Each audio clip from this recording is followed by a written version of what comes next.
How do you connect or disconnect a ancestry DNA match from your family tree or to your family tree?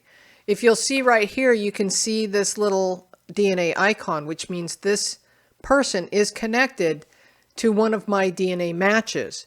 So I'm going to show you how to do that, how to connect it, or if you've made a mistake and you want to remove it, how to remove that person, how to remove that icon, really. So that it's not connected to your DNA match. We're going to get into all of that coming up next.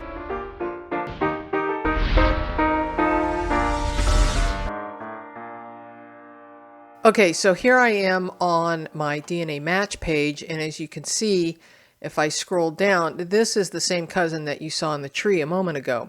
Well, if I click over into that cousin, it looks like this, and we've got common ancestors, we've got the family tree, and if I wanted to connect or disconnect that person, the button is right here. So this says view in tree because he's already connected, but if he was not connected, then it would say connect to the tree, and you could walk through the wizard on how to do that.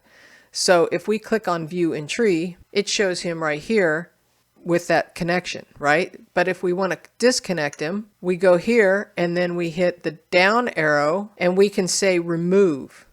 When you click remove, you're gonna get this warning, and then you would say yes. I'm not going to do that in this case because I don't want to. So one other thing that you should be aware of is back here on the match list is you can see these little icons here that indicate that that person is already connected to the tree.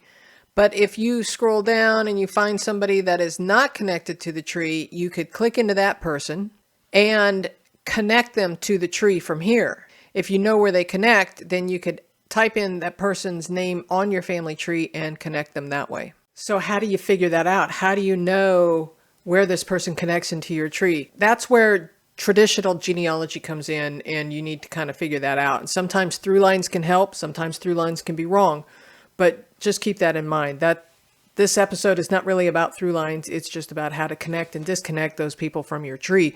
But you got to do the research in order to add that person to your tree, and then you can connect them. So there's one more way that you can disconnect someone, again, if you've made a mistake, by one of two things. You could click on the person's name, and then the three little dots, you could do the quick edit. And then under quick edit, if you scroll down, you can remove this connection here. Well, that question came from one of the Academy members, and that inspired me to create this quick little video to explain how to do that. If you have any comments or want to share some tips, throw them in the comments section below, and you never know, I might make a video out of it.